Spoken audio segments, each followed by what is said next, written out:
Hello and welcome to episode 7 of Colonel O'Truth's Miniature Issues. If you've been following the build of Undercrag City from the beginning, you'll know that I initially thought I wanted a river, and then I didn't, and now I've decided I do.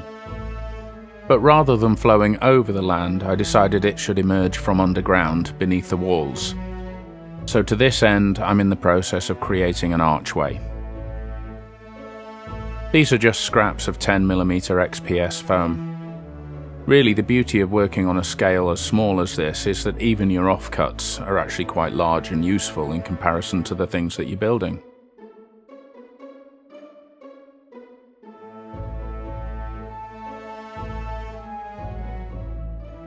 As usual, a very sharp knife. Even a slightly blunt knife will very quickly tear foam rather than cutting it. And foam will very quickly blunt a knife, so you need to keep changing your blades over quite often. It's a fairly rough cut, but a quick sand will take the worst of that off, and I'm going to draw stonework into it anyway.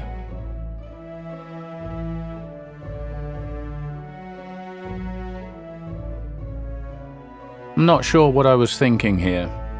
I needed to create a sloped front on the archway, but I am really not going about this the best way. Anyway, moving on.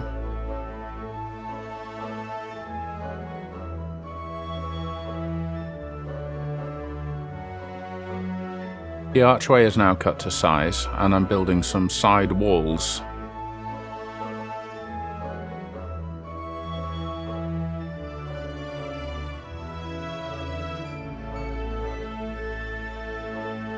As with other pieces you will have seen so far, this is just 5mm black foam core board, and I'm peeling the paper off one side to draw my stonework into it. Sure enough, the archway has cracked at the top, but I'll be able to glue it in as 1 or 2 pieces as required. The important thing to remember here is if you do damage pieces, don't panic and throw them away. Most things are easily repaired, and usually with a lot less work than rebuilding.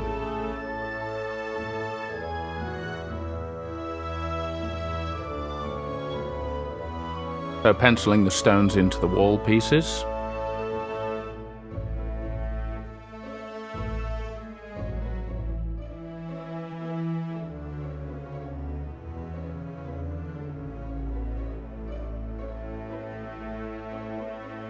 Giving everything a good coat of PVA. As usual, this is good quality builder's PVA. Don't use school glue or craft glue. Black card going in to create a feeling of depth behind the archway.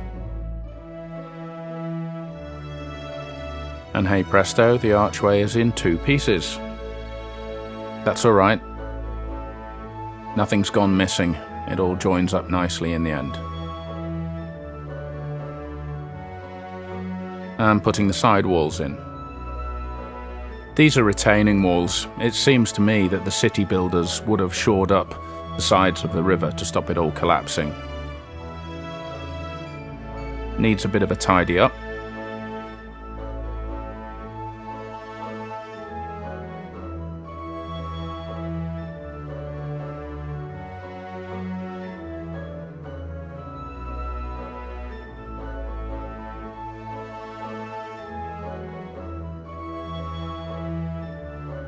There we go, the basics are in place.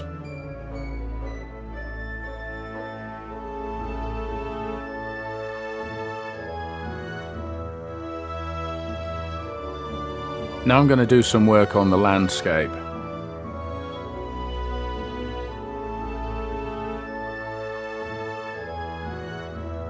I want to get the sides, the land, everything painted before I start working on the water. So as I showed in the last video, this is red DAS clay and PVA. The PVA helps to keep things from cracking as it's drying, helps to dry faster, I believe, and also makes it more malleable, so it's much easier to work with this way. And once again, just a lollipop stick.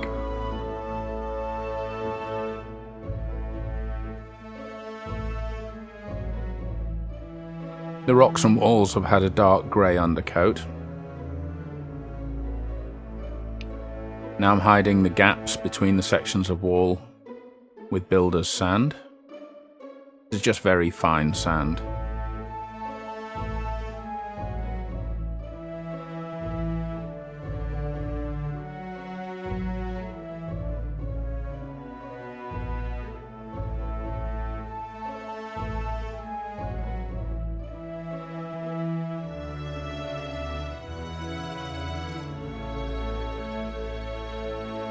Now the dark grey gets a light grey highlight.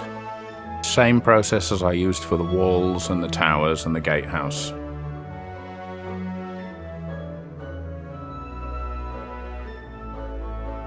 The light grey will be followed with white, and then later on there'll be an ink wash.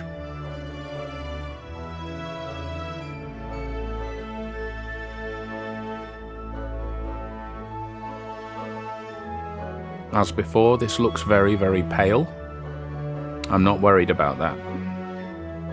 The important thing is that there's lots of different grey textures going on in there, not too uniform. And now my brown earth colour. All of these paints are just house paint test pots. I think I own one official hobby paint, and that's a gold.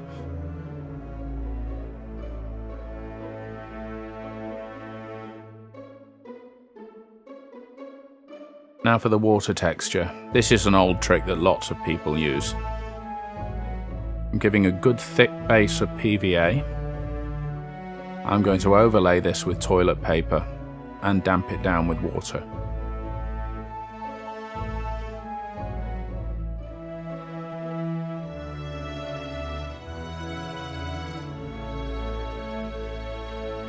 First piece goes in. I'm just pressing it down with a wet paintbrush. Several layers go in, about 4 or 5 usually, and you can see it's starting to create ripple effects.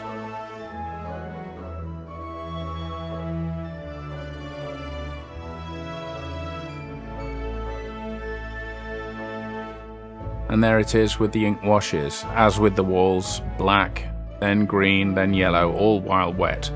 As you can see, it's bleeding into the tissue paper on the river base. That's why I wanted to do the water last. So the river has now been coloured with blue ink. Various tones.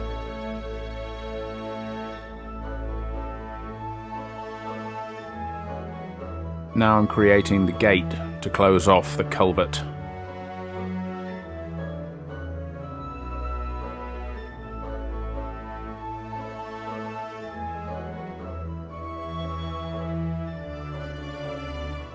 This is styrene modelling plastic and liquid polystyrene cement. 2mm wide strips and a roughly cut 2mm framework.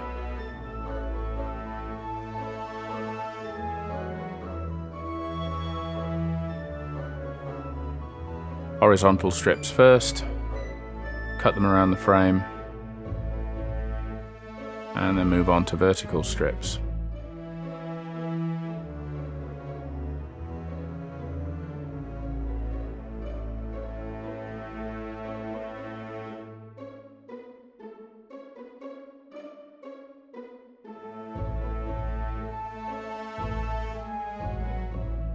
This is basically the same process I used for the portcullis in the east gate.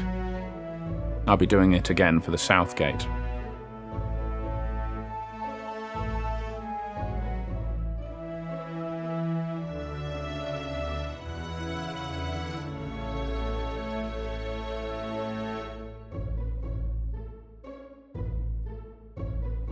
Looking pretty good.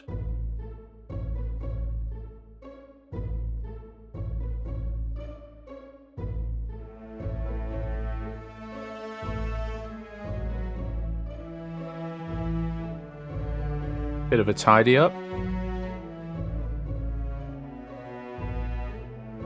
and then put an outer edging around the whole thing. Get that to curl the way I did, I just ran it between my fingertips, squeezing tightly, in much the same way as you make a ribbon curl up for Christmas decorations.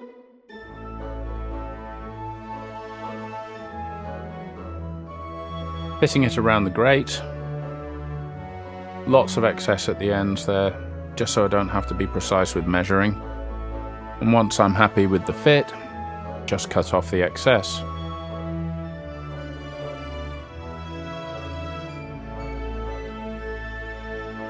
Doesn't take long for this glue to dry.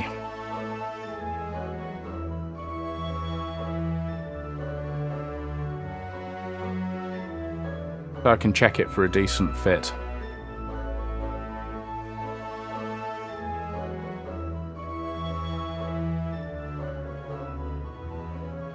I'm happy with that. I don't want to force it in too far because of course I'll have to get it out again to paint it.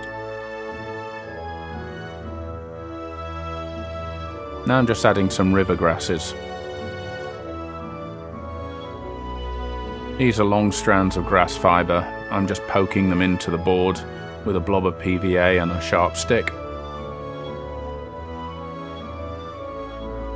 Applying black ink to the black card to increase the feeling of depth. I want it really dark in there.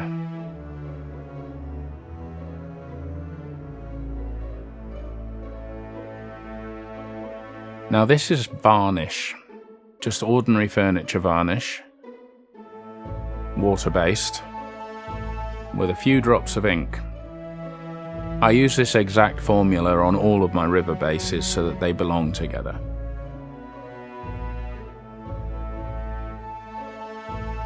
I get the correct amount of varnish by measuring 20mm up the side of the cup and making a mark.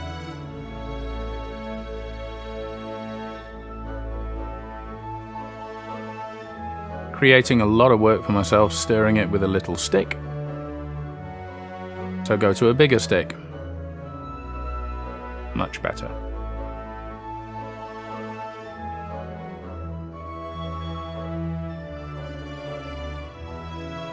And then I'm just getting loads of it in there, a good thick coat of varnish.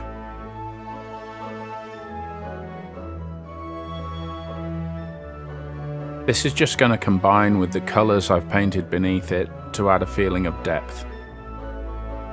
It'll create lots of different tones, and of course add some shine. But it's not the final top coat.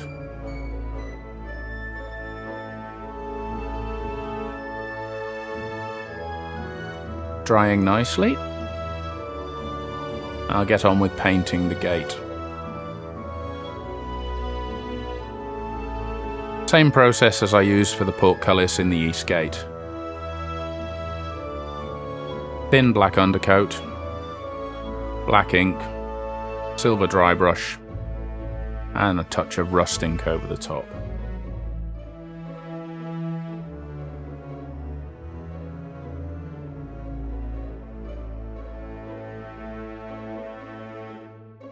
Being nice and generous with the silver.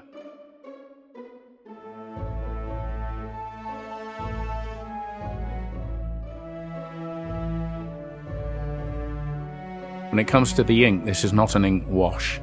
It's just an extra little bit of colour, so I'm getting most of it off my brush almost as if I was dry brushing with it.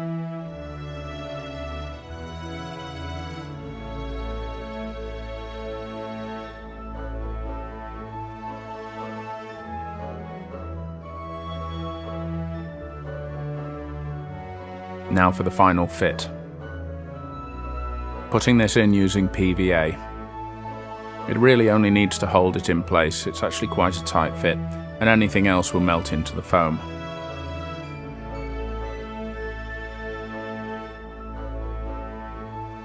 Once it's in, I'm adding the final top coat to the water. This is Mod Podge.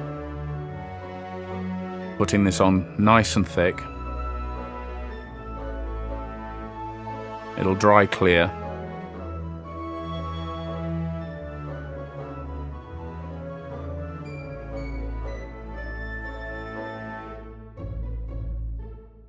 and with a straw, start to blow.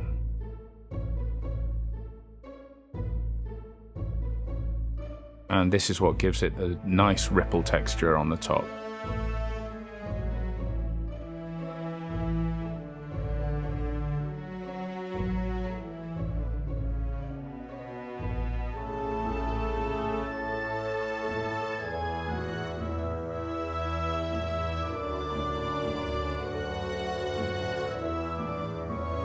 When the Mod Podge is dried, it's dried perfectly clear. I'm adding some white caps here and there. Don't overdo it. Most rivers don't have a lot of white caps, just little ripples.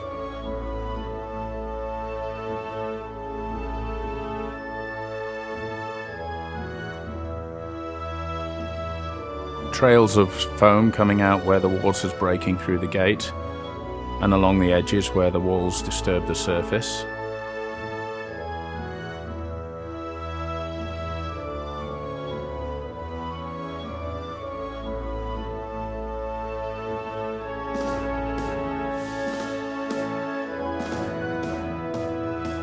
Looking pretty good with one of my modular boards.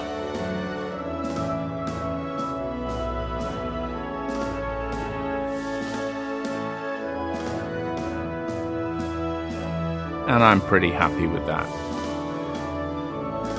I hope you've enjoyed this video, and I hope you'll join me for the next one. Bye for now.